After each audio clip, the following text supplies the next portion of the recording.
Now, when you're looking at the B flat and the B natural, understand that within the chord, we have the G minor 7th, and B flat is the 3rd. And we're going to raise the 3rd, creates dissonance within that chord, but then also provides leading tone into the next one. So from B natural up into C. And it has an interesting sound, and it gives your music forward momentum. Okay, I'm going to demonstrate what we have on the board, and if you haven't already, go ahead and take a picture of it, and I want you to try to play it on your tenor Orff instrument as a sample bass line that you could do. Here we go. I'm gonna play it for you, try to play it by memory. Here we go.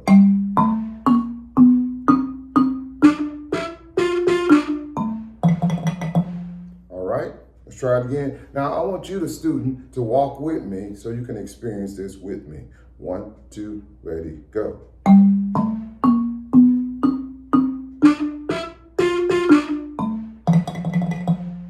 Now get your tenor Orff xylophone out, and I want you to play with me. 1, 2, ready, play.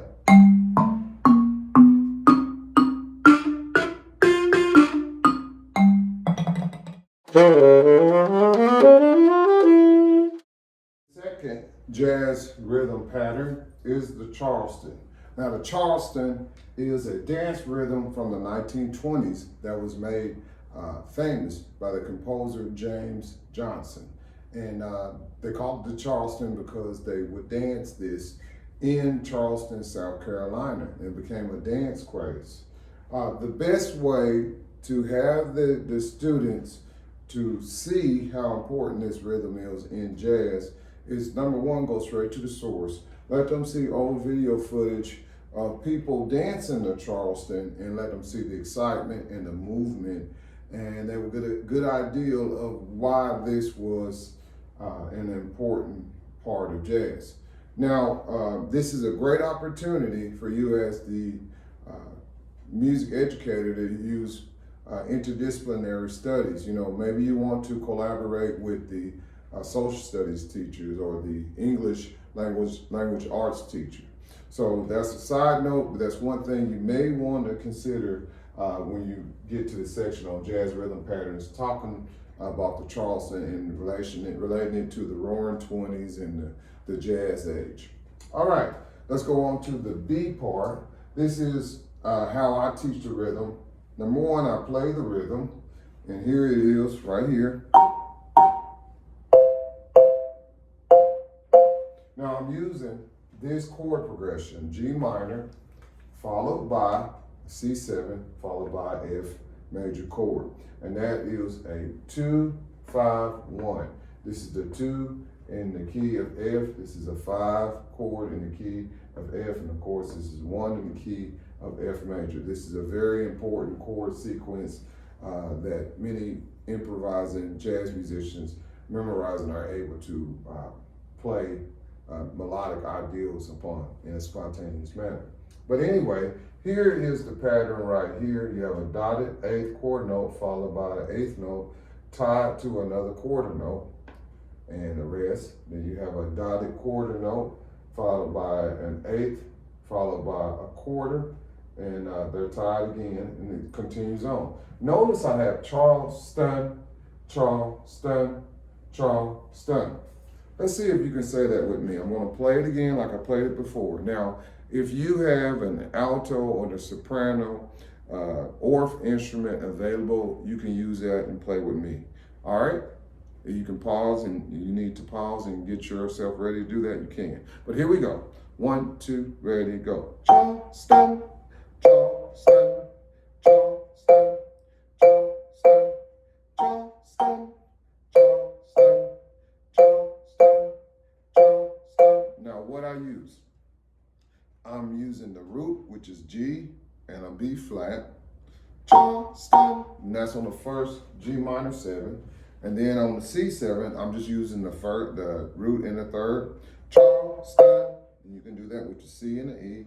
Then I'm using an F major, and I'm inverting the chord with the 5th on the bottom. I'm only doing 2 notes. So we're gonna do C, with your left hand and F with your right. Charleston. So let's see if you can play that with me. And you say Charleston with me. This is how I would teach the students to do it.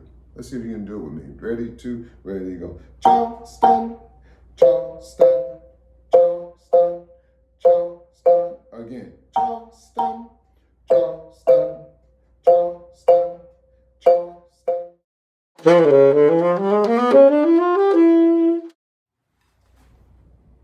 Here is the next jazz rhythm pattern, the jazz ride cymbal. This is probably the most recognizable rhythm that many people recognize or they think of when they hear jazz. And the jazz swing ride cymbal is ta, ti, ti, ta, ti, ti, ta. Notice that's a repeat there. It just goes on and on. Let's see if you can say that. Two, ready, go. Ta, ti, ti, ta, ti, ti, ta, ti, ti, ta, ti, ti, ta. Now you can use the Del Cross rhythm, language, but it's best to come up with something that makes the eighth notes flow better because it's like a dotted eighth, dotted eighth rhythm, ti, ta. So we say ta, ti, ta, ta, ti, ta, ta, ti, ta, ta, ti, ta, ta. That's the difference. Now, the way I sang it before was more of a classical thing, and this is jazz tradition. One way to have the students recognize the difference between ti, ta, ti, ta, ti, doesn't go like that. Ta, ti, ta, ta, ti, ta, ta, ti, ta, ta. So it has a different sound. So I like to use this one right here. Hey, you can have the students say, gum, bubble, gum, bubble, gum, bubble, gum, bubble, gum. Let's see if you can say that. Two, ready, say. Gum, bubble, gum, bubble, gum, bubble, gum. And it goes on and on. Another thing you could say is you can say spring, spring-a-lang, spring-a-lang, spring-a-lang. Now, the interesting thing about saying spring-a-lang, many jazz artists, when they want to talk about using this foundational swing ride cymbal pattern, they'll say a spring-a-lang song or a spring-a-lang album. So, the next way to teach this rhythm is by simply taking your hands, your palm of your hands, you're going to put them together. And this is especially important after you have them play on the cymbal for a little while and you want it to be quiet a little bit. Maybe there's some students that are maybe getting tired of the overtones of the sound of the cymbal because this can get loud. So this is what I would do. I say 1, 2, 3, 4.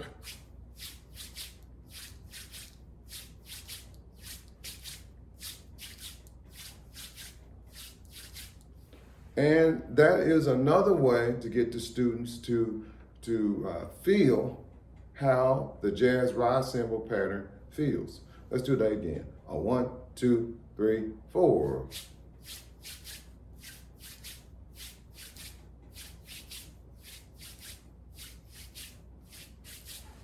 Okay. Another way is you have the students take one stick. Now this is important because they're going to be playing the ride cymbal with one stick, not two. So they need to get into the habit of doing this rhythm pattern with one stick. So I generally have the student, they'll sit down on the floor and they all have one stick. I have enough sticks for them to have. You can use a rhythm stick or you can use a drum stick and have them play the pattern on the floor. And it's a really fun rhythmic sound that students enjoy. So I'm gonna kind of tap it here on the board. 1, 2, and if you have your stick available, you can tap with me. 1, 2, 3, go.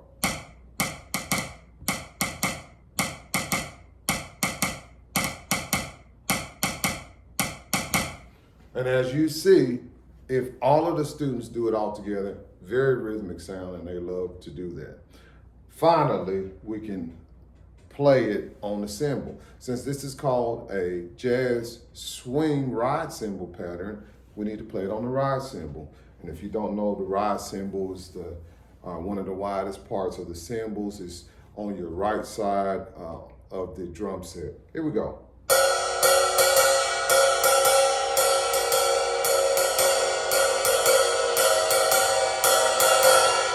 Let's see if you can play that with me.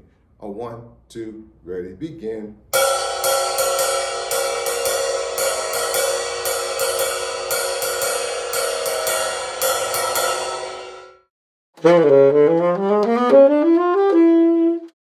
Okay, jazz rhythm patterns. We're on number 4, and this is an emphasis on 2 and 4. Now, there is some cultural things involved with this. What I mean is, it will feel more natural for some students to play on 2 and 4, and more natural for others to play on 1 and 3. Now, since this is jazz music, the emphasis is on 2 and 4.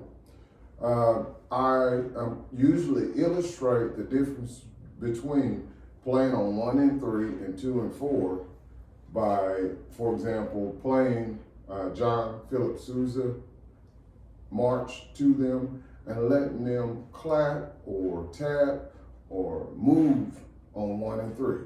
For example, I'm going to sing a little short phrase from Stars and Stripes Forever, and I hope you recognize it. And I want you to clap on 1 and 3. This is what I would have my students do. Ready, 2, ready, sing with me. Da da da da da da da da da da da da da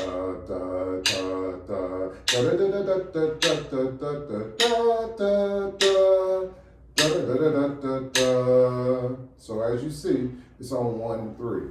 Many times, especially the 3rd and 4th graders, maybe we'll march around the classroom, we'll move on 1 and 3, but that'll show them that's on 1 and 3. And then I would, to emphasize the jazz 2 and 4, we would listen to maybe Take the A Train. So,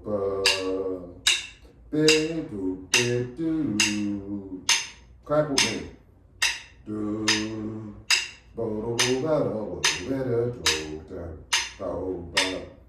So we'll play that and then get into the habit of it. But many times you have to really break it down and help them to see the difference. So one way to do so is to have them pat their foot on 1 and 3 and clap on 2 and 4. So we have to separate it first. So we're going to pat on 1 and 3, and we're going to pat our foot and say 1, 2, 3 at the same time. So, well, really 1 and 3. So it's going to be 1, 2, 3, 4. 1, 2, 3, 4. Only pat your foot on 1, 3. Just like that. 1, 2, 3, 4. 1, 2, 3, 4. 1, 2, 3, 4, and stop. So as you see, you can get them to feel the difference and hear the difference between 2 and 4 and 1 and 3. Now, you can have them to make it, applicable to jazz. You're going to pat on 1, your foot on 1, and clap on 2. Ready? 2, ready, go. 1, 2, 3, 4. 1, 2, 3, 4. 1, 2, 3, 4. 1, 2, 3, 4. 1, 2, 3, 4. 1, 2, 3, 4.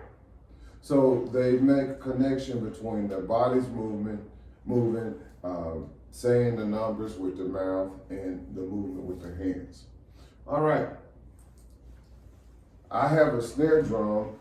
Some of you may have access to the snare drum. I want you to get a snare drum out, and I want you to see how it feels to play this emphasis on 2 and 4 on the snare drum. We usually play this with the hi-hat or the snare drum. It's more so the hi-hat, but for right now, we're going to do it on the snare drum.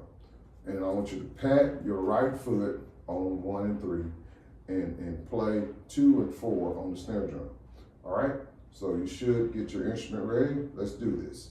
1, 2, 3, 4, pat. 3.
2, 3, 4.